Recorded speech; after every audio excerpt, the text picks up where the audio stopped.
بسم اللہ الرحمن الرحیم الحمدللہ وکفا وسلام علی عبادہ الذین اصطفیٰ اما بعد۔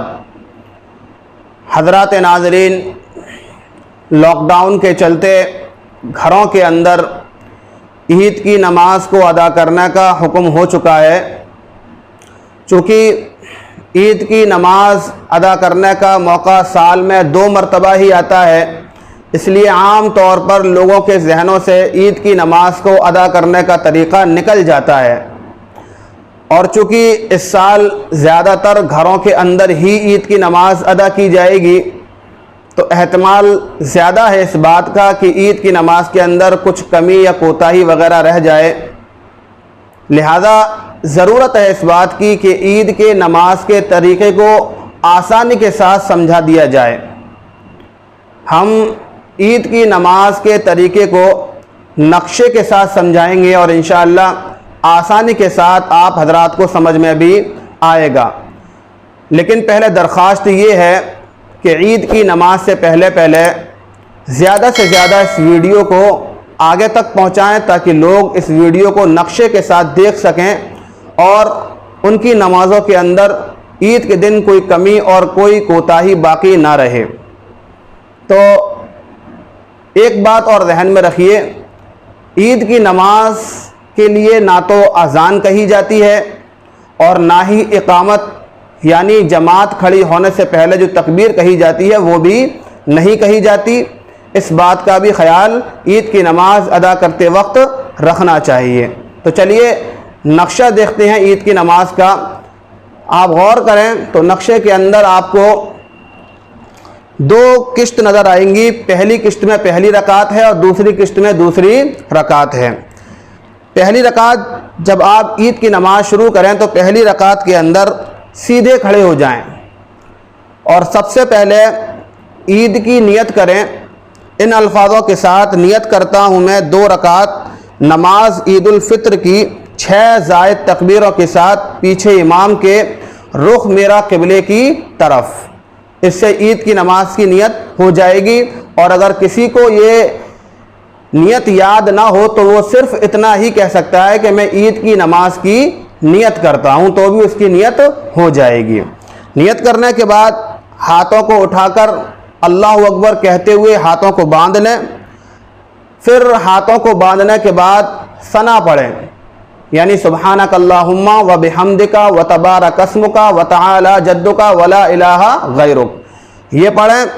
یہ پڑھنے کے بعد اللہ اکبر کہتے ہوئے اپنے دونوں ہاتھوں کو کانوں تک لے جائیں اور سیدھے چھوڑ دیں۔ ایسے ہی دوسری مرتبہ اللہ اکبر کہتے ہوئے اپنے دونوں ہاتھوں کو کانوں تک لے جائیں اور پھر سیدھے چھوڑ دیں۔ ایسے ہی تیسری مرتبہ اللہ اکبر کہتے ہوئے اپنے دونوں ہاتھوں کو کانوں تک لے جائیں اور ہاتھوں کو باندھ لیں۔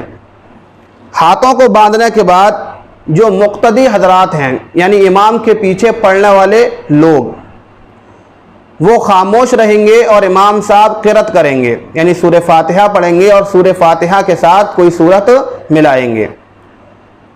جب قرأت مکمل ہو جائے تو تکبیر یعنی اللہ اکبر کہتے ہوئے رکوع کے اندر جائیں، رکوع ادا کریں، رکوع کی تسبیح سبحان ربی العظیم پڑھیں، اور پھر سجدے میں جائیں، دونوں سجدے ادا کریں، دونوں سجدوں میں سجدوں کی تسبیح سبحان ربی الاعلیٰ پڑھیں، اور پھر سیدھے دوسری رکعت کے لیے کھڑے ہو جائیں۔ یہ آپ کی پہلی رکعت مکمل ہو گئی۔ دوسری رکعت میں آپ ہاتھ باندھ کر کے سیدھے کھڑے ہوں، اور جو مقتدی حضرات ہیں یہ پھر خاموش رہیں گے اور امام صاحب قرأت کریں گے، یعنی پھر سورہ فاتحہ پڑھیں گے اور سورہ فاتحہ کے ساتھ کوئی سورت ملائیں گے۔ قرأت مکمل ہو جائے گی، پھر اس کے بعد تمام ہی لوگ اللہ اکبر کہتے ہوئے اپنے ہاتھوں کو کانوں تک لے جائیں اور سیدھے چھوڑ دیں۔ دوسری مرتبہ بھی اللہ اکبر کہتے ہوئے اپنے ہاتھوں کو کانوں تک لے جائیں اور پھر سیدھے چھوڑ دیں۔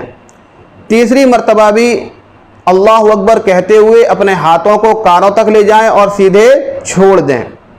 چوتھی مرتبہ اللہ اکبر کہتے ہوئے سیدھے رکوع میں جائیں گے، ہاتھوں کو کانوں تک نہیں لے جانا ہے۔ رکوع میں رکوع کی تسبیح پڑھیں سبحان ربی العظیم، اس کے بعد اٹھ جائیں اور پھر دونوں سجدے ادا کریں، دونوں سجدوں میں سجدے کی تسبیح سبحان ربی الاعلیٰ پڑھیں، پھر اس کے بعد تشہد والی حالت میں بیٹھ جائیں، یعنی جیسے 2 رکعت کے بعد بیٹھتے ہیں۔ تشہد کی حالت میں اتحیات پڑھیں، درود شریف پڑھیں اور پھر دونوں طرف سلام کو پھیر دیں۔ آپ کی عید کی نماز مکمل ہو جائے گی۔ بہرحال یہ پورا طریقہ تھا عید کی نماز کو ادا کرنے کا۔ اب رہ جاتا ہے خطبے کا مسئلہ۔